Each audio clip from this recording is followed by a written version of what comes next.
None twongeye gushimira Imana yacu ikiturinze, izina ry'Imana yacu rihabwe icyubahiro. Reka twicishe bugufi dusenga Imana. Data wa twese uri mu ijuru, turagushimiye cyane, izina ryawe rihabwe icyubahiro. Ijambo ryawe ni ukuri kandi nawe uri ukuri, utwereshe ijambo ryawe kuko ari ukuri.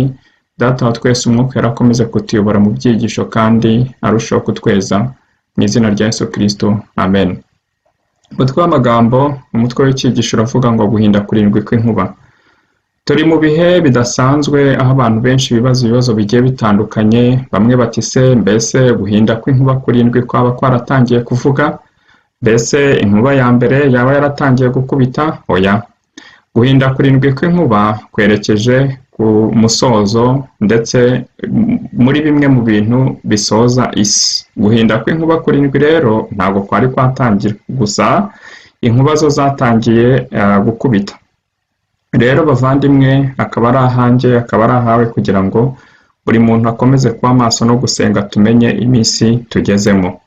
Dufite amagambo aboneka mu Byahishuwe igice cya 10 uhereye ku murongo wa mbere. Hari amagambo avuga ngo mbona marayika wundi ukomeye amanuka ava mu ijuru yambaye igicu, umukororombya uri ku mutwe we, mu maso he hasa n'izuba, ibirenge bye bisa nk'inkingi z'umuriro, mu ntoki ze afite agatabo kabumbutse. Nuko ashyira ikirenge cye cy'iburyo ku nyanja n'icy'ibumoso agishyira ku butaka. Arangurura ijwi rirenga nk'uko intare yivuga.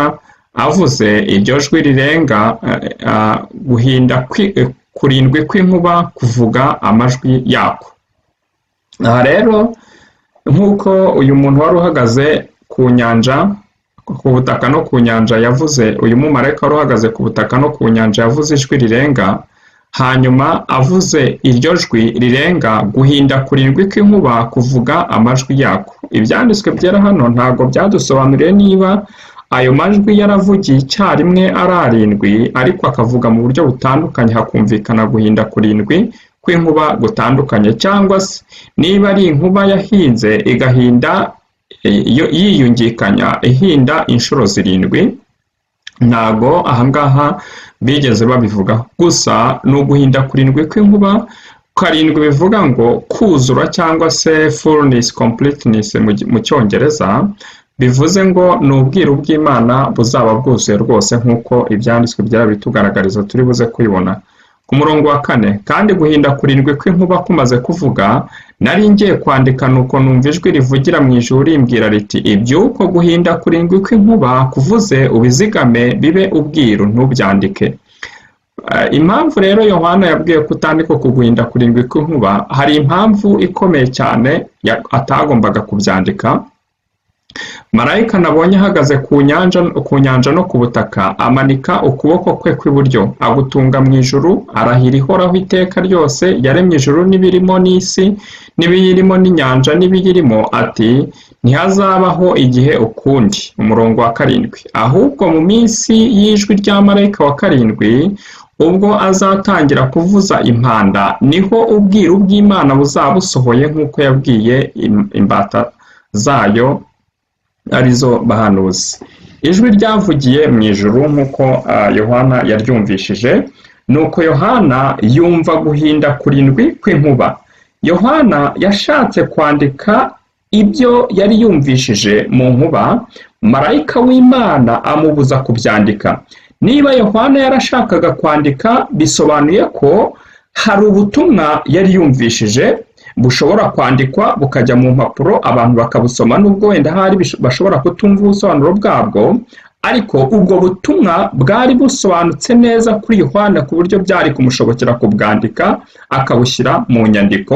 Ariko marayika w'Imana amubuza kwandika ubwo butumwa. No kuvuga ngo nshuti bavandimwe, hari ibintu byavuzwe mu gitabo cy'Ibyahishuwe Yohana yumvishije, ibintu byose yarabyanditse, ariko hari ibintu bitigeze byandikwa mu gitabo cy'Ibyahishuwe bifite izina, ariko ntibyandikwa ngo bishyirwe mu mpapuro. Ariko guhinda kurindwi kw'inkuba, mbese inkuba 7 zatangiye guhinda?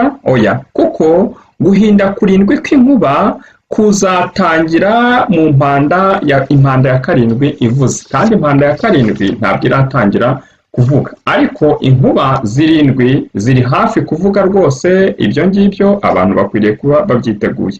Guhinda kurindwi kw'inkuba kwagizwe ubwiru nk'uko tubibonye hano mu Byahishuwe igice cya 10 umurongo wa mbere kugeza ku wa 7.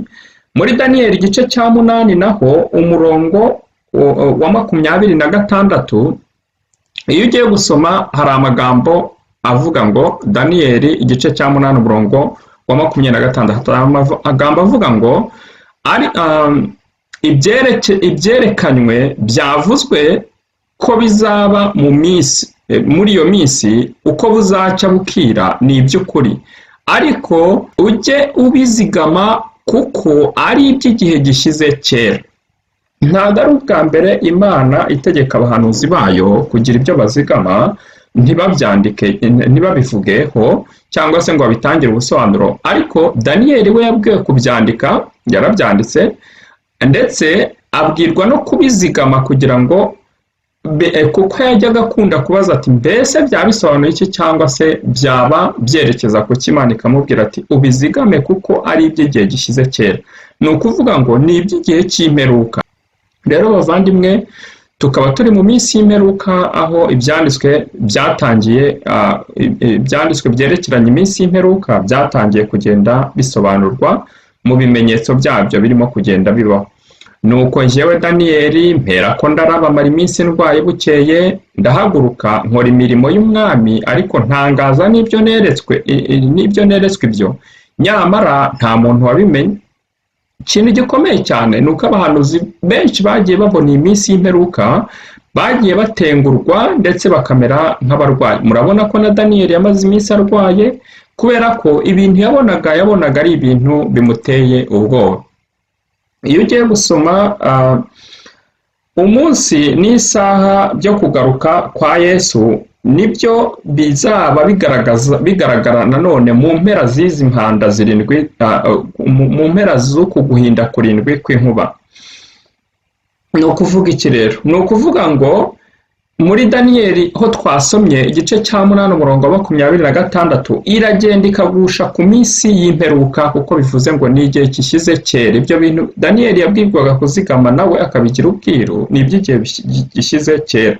Ni ukuvuga ngo ni iby'iminsi y'imperuka. Niba guhinda kurindwi kw'inkuba rero kutaranditswe, bivuze ngo kandi akaba ari ibyo mu minsi y'imperuka, kandi marayika w'Imana akaba yarabwiye Yohana ati mu mpanda ya 7 nibwo ubwiru bw'Imana buzaba busohoye. Ni ukuvuga ngo ibyo abantu bari barahishwe byose bizaba bimenyekana. Bivuze ngo ndetse n'umunsi wo kugaruka kwa Yesu uzaba umenyekanye, ubwiru bw'Imana bwose buzaba bugenje gute? Busohoye. Ni ukuvuga ngo umunsi n'isaha byo kugaruka kwa Yesu nabyo bizaba bitangajwe. Niyo mpamvu mu guhinda kurindwi kw'inkuba Yohana yabujijwe kubyandika, kuko na Yesu yaravuze ngo uwo munsi nta uwuzi keretse Data, n'igihe azawutangariza, kandi abasinziriye bo muri bo mu mukungugu bazazuka. Iyo tugiye gusoma muri Daniyeli igice cya 12 uhereye ku murongo wa 4 kugeza ku murongo wa 10, hari amagambo avuga ngo, nuko Daniyeli bumva igitabo ugifatanisha ikimenyetso kugeza igihe cy'imperuka. Benshi bazajarajara hirya no hino, kandi ubwenge buzagwira. Nuko njyewe Daniyeli nditegereza, mbona abandi bagabo babiri bahagaze, umwe ku nkombe yo hakuno y'uruzi, undi ku yo hakurya. Umwe abaza wa mugabo wari wambaye umwenda w'igitare wari hejuru y'amazi y'urwo ruzi ati, ibyo bitangaza bizagarukira hehe? Murabona ko Daniyeli yabonye ibintu bijya kumera kimwe n'ibyo Yohana yabonye, gusa Daniyeli we yabonye abagabo batatu, umwe ahagaze hakurya ku nkombe y'uruzi, n'undi ahagaze hakuno. Hagati mu mazi hari hahagazemo umugabo wari wambaye ibyera. Ariko Yohana we yabonye umugabo wari uhagaze ku butaka ndetse no mu mazi. Ni ukuvuga ngo ibi bintu biragenda bikagusha ku busobanuro bumwe. Uyu mugabo rero, marayika w'Imana umwe wari uhagaze hakurya y'inkombe, umwe abaza wa mugabo wari wambaye umwenda w'igitare wari hejuru y'amazi y'urwo ruzi ati, ibyo bitangaza bizagarukira he? mbona wa mugabo wari wambaye umwenda w'igitare wari hejuru y'amazi y'uruzi atunga ukuboko kw'iburyo n'ukw'ibumoso kw'ijuru, numva arahira ihoraho iteka ryose ngo bizamara igihe n'ibihe n'igice cy'igihe, kandi ati nibamara kumenagura imbaraga z'abera ibyo byose bizahera ko birangire. Ndabyumva ariko sinabimenye, mpera ko ndabaza ati databuja ikizaheruka ibindi muri ibyo ni ikihe? Daniyeli yashakaga kumenya icyaheruka ibindi muri ibyo. Ni ukuvuga ngo yumvishe bimugoye kubyumva, aravuga ati ahari cyaba cyiza reka mbaze cyaheruka ikindi kugira ngo nibura mbashe kumenya uko bizaba bimeze ku musozo, niba ari ukwitegura cyangwa se niba ari ibyo abantu bagomba kuburirwa abantu baburirwe. Aransubiza ati igendere Daniyeli, kuko aya magambo ahishwe kandi afatanishijwe ikimenyetso kugeza igihe cy'imperuka. Nshuti bavandimwe, na Daniyeli nawe aya magambo yarayahishwe abajije ku byerekeranye n'ikizaheruka ikindi. Ariko ku murongo wa 10 Yesu uwamubwiraga yaramubwiye ati benshi bazatunganywa bazezwa, bazacishwa mu ruganda, ariko ababi bazakomeza gukora ibibi, kandi nta n'umwe muri bo uzayamenya, ariko abanyabwenge bazayamenya. Nshuti bavandimwe rero, nubwo kuguhinda kurindwi kw'inkuba kutigeze kuvugwa cyangwa kwandikweho, ariko abantu b'Imana mu gihe cya nyacyo bazamenya ubusobanuro bw'ano magambo. Ibyakozwe n'intumwa igice cya mbere umurongo wa 7 hari amagambo avuga ngo, aransubiza ati si ibyanyu kumenya iby'iminsi cyangwa ibihe data yagennye, ni ubutware bwe wenyine. Igihe cyose rero igihe cyose abigishwa ba Yesu bifuzaga kumenya uko bizaba bimeze mu minsi y'imperuka, bakanabaza bati mbese ni ikihe gihe uzashyiraho ubwami bwawe, bikaba bigendanye n'ukuntu yari kubatangariza uko bizaba bimeze mu mperuka ndetse n'icyagombaga guheruka ibindi, kirimo n'irangira ry'imbabazi n'ibindi byose, ariko bagiye bakomeza kubihishwa. Iyo urebye muri Matayo igice cya 24 uhereye ku murongo wa 36 hari amagambo avuga ngo ariko uwo munsi n'icyo gihe ntawe ubizi, naho baba abamarayika bo mu ijuru cyangwa umwana, keretse data wenyine. Murabona yuko abigishwa n'ubundi nabo aya magambo barayahishwe, aya magambo yerekeranye n'uwo munsi, ariko uwo munsi n'icyo gihe ntawe ubizi. Aragenda akarasa akagusha ku guhinda kurindwi kw'inkuba, kuko igihe izi nkuba zizaba zihinda hazumvikanamo ibimenyetso byinshi cyane bitandukanye, kandi hazabamo urukurikirane rw'ibintu byinshi cyane byari byarahishwe mu minsi y'imperuka, ndetse hazumvikanamo n'umunsi n'igihe byo kugaruka kwa Yesu. Akaba ariyo mpamvu kuguhinda kurindwi kw'inkuba kutigeze kwandikwaho cyangwa se ngo kuvugwe, kuko data wenyine ari we uzi uwo munsi. Iyo urebye no muri Mariko igice cya 13 uhereye ku murongo wa 32 hari amagambo avuga ngo ariko uwo munsi cyangwa icyo gihe ntawe ubizi, naho baba abamarayika bo mu ijuru cyangwa umwana w'Imana, keretse data. Mariko ndetse na Matayo bagushije ku magambo Yesu yavuze, bayandika mu buryo bumwe rwose, bigaragaza ko nta muntu wari usobanukiwe n'uwo munsi. Iyo abigishwa ba Yesu bakomezaga kumubaza ibyerekeranye n'iminsi y'imperuka ndetse n'ikintu kizaheruka ibindi, yakomezaga kugenda ababwira ati icyo gihe nta muntu ukizi, ahubwo akabaha urukurikirane rw'ibimenyetso icyo bazareberaho no kumenya uko bizaba bimeze. Ariko marayika yaramubwiye ngo ahubwo ubwo impanda ya 7 izaba ivuze nibwo ubwiru bw'Imana buzaba busohoye. Ni ukuvuga ngo mu iyerekwa Yohana yarihutishijwe yerekwa ubutumwa bwari kuzurira mu mpanda ya 7, bivuze ngo guhinda kurindwi kw'inkuba guturuka mu mpanda ya 6 gukambukiranya kugafata mu mpanda ya 7. Iyo usomye mu Byahishuwe igice cya 9, kuko mu Byahishuwe igice cya 10 hatubwira ibyerekeranye n'agatabo Yohana yaconshomeye. Ibi ntabwo ndabigarukaho kuko ntago ariyo nsanganyamatsiko y'iki gice cyacu uyu munsi, ariko hano mu mpanda ya gatandatu yarimo kuvugwa, Yohana akabwirwa iby'uko guhinda kurindwi kw'inkuba. Ubona impanda zaratangiye usubiye mu gice cya 9, aho mu mpanda ya gatandatu yabaga irimo kuvuga ku murongo wa 20 hari amagambo avuga ngo nyamara abantu basigaye batishwe n'ibyago. Kuva mu mpanda 6 zari zimaze kuvuga no mu mpanda ya gatandatu abantu barapfuye bikabije cyane. Ni ukuvuga ngo rero nubwo guhinda kurindwi kw'inkuba kutari kwatangira gukubita, ariko hari amashyano azaba arimo gutambuka mu mpanda 6 zizaba zirimo kuvuga. Uyu munsi wa none rero turi muri kino gihe cya coronavirus, nta wajya impaka cyangwa se ngo anemeze avuge ko ishyano ryaba ritarimo kugwa muri no mpanda ya gatandatu, ariko ntago ari uguhinda kurindwi kw'inkuba koko kuracyadutegereje. Ku murongo wa 20 amagambo avuga ngo nyamara abantu basigaye batishwe n'ibyo byago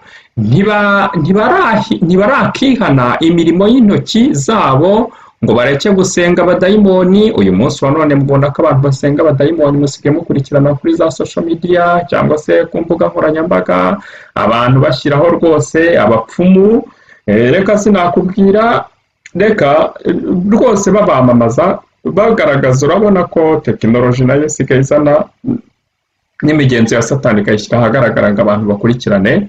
N'ibishushanyo byacuzwe mu izahabu, abantu baracyaramya ibishushanyo, no mu ifeza ntukabyikubita imbere, mwibuke rya tegeko ry'Imana, no mu miringa n'ibyaremwe byo mu mabuye no mu biti bitabasha kureba cyangwa kumva cyangwa kugenda, habe ngo bihane ubwicanyi bwabo. Mbese uyu munsi wa none abantu baracyari kwica abandi, yego cyane rwose, ndetse bari kubica cyane, ndetse bakica n'imbata z'Imana. Cyangwa uburozi, abantu baracyari mu burozi bwabo, yaba uburozi bw'abantu bo mu giturage cyangwa se uburozi bugezweho, baba bavanze imiti runaka abantu bakica abandi. Ndetse abantu uyu munsi wa none bakaba bafite impungenge z'uko iyi coronavirus yaba ari uburozi bwavanzwe, byo bita chemicals, bakabivanga muri za laboratwari hanyuma bakabiteza mu bantu. Mbega abantu baracyafite uburozi. Ni ukuvuga ngo intwaro z'uburozi zarakozwe ku isi zigenewe kurimbura abantu,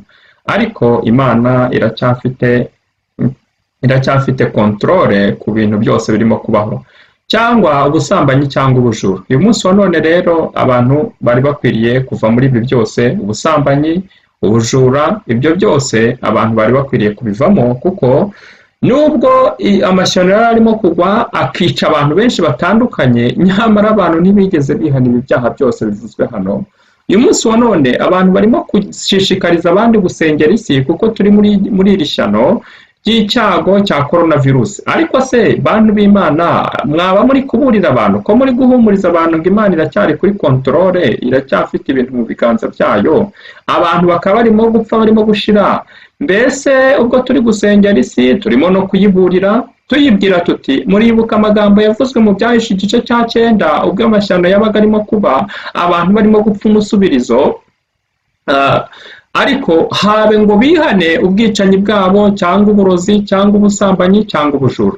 Nshuti bavandimwe, nahawe nahanjye kugira ngo twihane imirimo yose ya satani ubwo aya mashyano arimo kugenda yaduka ku isi. Mu gitabo cy'intambara ikomeye ku ipaji ya 15 ku isubi ya 2, aya magambo reka dufatanyirize hamwe kuyasoma. Hari amagambo avuga ngo ibicu biremereye bizaba bigitwikiriye isanzure n'ijuru, nyamara izuba rizabinyuramo rigaragare rimeze nk'ijisho rya Yehova rizanywe no guhora inzigo.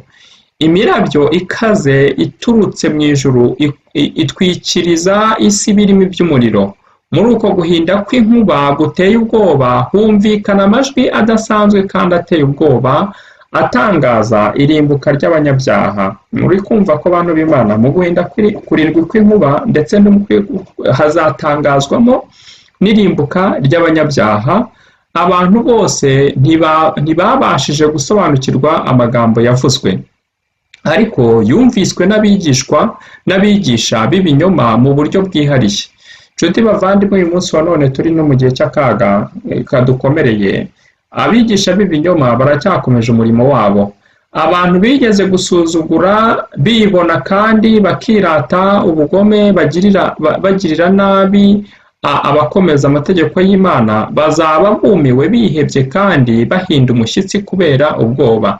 Imiborogo yabo izumvikana cyane kurenza amajwi yo guhinda kw'inkuba. Abadayimoni bazemera ubumana bwa Kristo maze bahindira umushyitsi imbere y'ububasha bwe bukomeye. Mu gihe abantu banze ukuri bazaba basaba imbabazi bigaragura mu mukungugu bafite ubwoba. Nshuti bavandimwe, igihe kigiye kugera guhinda kw'inkuba kurindwi kumvikane, akaba ari ahawe akaba ari ahanjye, kugira ngo tubashe kwicisha bugufi kandi twakire ijwi ry'Imana riturarika. Iyo turebye rero mu byahishuwe igice cya 11 umurongo wa 15 kugeza ku wa 18, ibyahishuwe igice cya 11 umurongo wa 15 kugeza ku wa 18 hari amagambo avuga ngo marayika wa karindwi avuza impanda. Mwumvishe yuko twasomye mu byahishuwe igice cya 10 yuko guhinda kurindwi kw'inkuba kuzagaragarira no mu mpanda ya karindwi. Marayika wa karindwi avuza impanda, mu ijuru havuga amajwi arenga ngo ubwami bw'isi bubaye ubw'umwami wacu n'ubwa Kristo we, kandi azahora ku ngoma iteka ryose. Ba bakuru 24 bicara ku ntebe zabo imbere y'Imana bikubita hasi bubamye baramya Imana bati, turagushimye mwami Imana ishobora byose, iriho kandi yahozeho kandi izahoraho, kuko wenze ubushobozi bwawe bukomeye ukima. Amahanga yararakaye nuko umujinya wawe uraza. Igihe cyo guciramo abapfuye iteka kirasohoye, n'icyo kugororeramo abagaragu b'imbata bawe ari nabo bahanuzi, no kugororera abera n'abubaha izina ryawe, aboroheje n'abakomeye, kandi igihe cyo kurimburiramo abarimbura isi. Muri kumva yuko mu gihe mu mpanda ya karindwi muri kumva ibintu byose byabayemo: guca imanza, kugororera abakiranutsi, ndetse humvikanye mu ijuru havuga amajwi arenga ngo ubwami bw'isi bubaye ubw'umwami wacu. Muri kumva ko ni igihe cyo kugaruka kwa Yesu Kristo ndetse no kwima ingoma ye.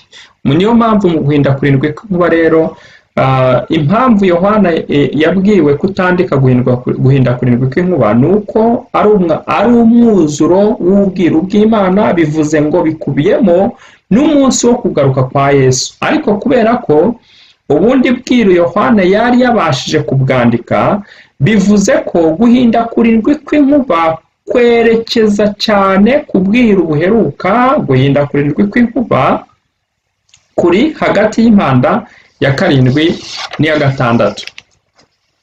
Bavandimwe, dusomye igitabo rero cy'inyandiko za kera, ni igitabo ntabwo mu kinyarwanda nabashije kukibona, ariko mu gitabo cy'inyandiko za kera mu cyongereza ku ipaji ya 285 ku isubi ya 2 hari amagambo avuga ngo igihe Imana rero yavugaga aya magambo arasobanura ngo igihe ibicu byarafungutse ndetse birongera, ibicu byarasekuranye, imisozi yimuka ahayo iradandabirana nk'uko urubingo ruhuhwa n'umuyaga, ndetse n'inyanja ziribirindura. Aha rero ni mu gihe Imana yavugaga umunsi n'isaha byo kugaruka kwa Yesu Kristo. Niyo mpamvu rero aha nababwiraga yuko guhinda kurindwi kw'inkuba gukubiyemo n'umunsi n'isaha byo kugaruka kwa Yesu Kristo. Mu gitabo cy'intambara ikomeye ku ipaji ya 629 ku isubi ya mbere hari amagambo avuga ngo ubwo ijwi ry'Imana rizatangaza gucungurwa k'ubwoko bwayo, hazaba ububyutse bukomeye kuri ba bandi batakaje byose mu ntambara y'ubuzima bwabo. Mu gihe imbabazi zari zikiriho, Satani yakomeje kubarindagiza, bakomeza gushishikazwa no kwitsindishiriza. Abakire biratanaga icyubahiro cy'ubutunzi bwabo, bagasuzugura abakene, kandi ubutunzi bwabo barabubonye banyuze mu nzira yo kugomera amategeko y'Imana. ntibagaburiye abashonji, ntibambitse imyambaro abambaye ubusa, ntibakurikije ukuri ngo bagire urukundo n'imbabazi, baharaniye kwishyira hejuru ngo bahabwe ikuzo n'abantu baremwe nkabo, none banyazwa ubutunzi bwabo bwose bwabaheshaga icyubahiro, basigaye batakigira kirengera, bararebana agahinda kenshi kurimbuka kw'ibigirwamana byabo bari barasimbuje umuremyi wabo, bagurishije ubugingo bwabo kugira ngo babone ubutunzi bw'isi n'ibinezeza byayo, ntibigeze batekereza ibyo kuba abatunzi mu by'Imana. Ingaruka yabaye kubura ubugingo bwabo, ubutunzi bwabo burabora, ibinezeza by'isi bibahindukira umwaku, umunezero wabo ihinduka umubabaro, maze ibyo bungutse mu buzima bwabo byose byoyoka mu mwanya muto. Abakire bitegereje kurimbuka kw'amazu yabo y'ibitabashwa, izahabu n'ifeza byabo bitumurwa n'umuyaga, ariko imiborogo yabo ihoshwa n'ubwoba bw'uko nabo ubwabo bagiye kurimburanwa n'ibishushanyo byabo basenga. Nshuti bavandimwe, ubwo inkuba zizaba zikubita, ubwo hazaba hatangazwa ibyo gucirwaho iteka, mumfashe dusenge dusabirana kugira ngo amazina yacu azabe yanditswe mu gitabo cy'ubugingo. Amagambo aboneka mu gitabo cy'intambara ikomeye ku ipaje ya 630 ku isubi ya 3 hari amagambo avuga ngo abungeri barimbura kandi bagatatanya intama zo mu rwuri rwanjye bazabona ishyano, dore ngiye kubitura ibibi by'ibyo bakoze. Mu gihe abantu rero batatanyaga intama z'Imana, Imana ivuga ko izabitura ibibi bakoze. Nibyo rero uyu munsi wa none bantu b'Imana turi no mu gihe nacyo kimeze nk'iki ngiki. Nimuboroge mwabungeri mwe, mutake cyane, mwigaragure mu ivu, yemwe batahiza b'umukumbi, kuko iminsi y'icyorezo niyo gutatana isohoye. Turi mu minsi rero bavandimwe y'icyorezo, aho icyorezo cya coronavirus cyaduteye, kandi n'iminsi yo gutatana irasohoye. Abungeri rero n'abatahiza bari bakwiriye gutaka bakaboroga, ndetse bagafatanya natwe turi kuboroga, kandi abungeri bazabura aho bahungira, n'abatahiza b'imikumbi babure aho bacikira. Buri muntu wese abuze aho acikira, yaba abungeri b'imikumbi, yaba abatahiza bayo, ndetse natwe ubwacu intama, twese turi mu gihe cy'icyorezo n'igihe cyo gutatana. Rero bavandimwe, iki gihe kidusohoyeho ni ahacu kugira ngo tujye ku mavi dusenge, kugira ngo ubuntu bw'Imana bukomeze kubana natwe, kandi tubashe gukomeza kwezwa, kandi amazina yacu abashe gukomezwa mu gitabo cy'ubugingo. Rero dusaba Imana kugira ngo ikomeze kuturinda muri iki gihe kidasanzwe. Nibyo mbasabira nanjye nisabira mu izina ry'Umwami wacu Yesu Kristo. Reka twicishe bugufi dusenge. Turagushimiye Data wa twese uri mu ijuru, izina ryawe rihabwe icyubahiro. Tugushimiye kuri Imana y'urukundo, rukaba ari Imana ifite kugira neza kwinshi cyane. Tugushimiye yuko Data wa twese iki gihe turimo ukifite kontrole y'ibirimo kubaho byose, ariko kandi Data wa twese akaba ari ubuhanuzi nabwo burimo gusohora.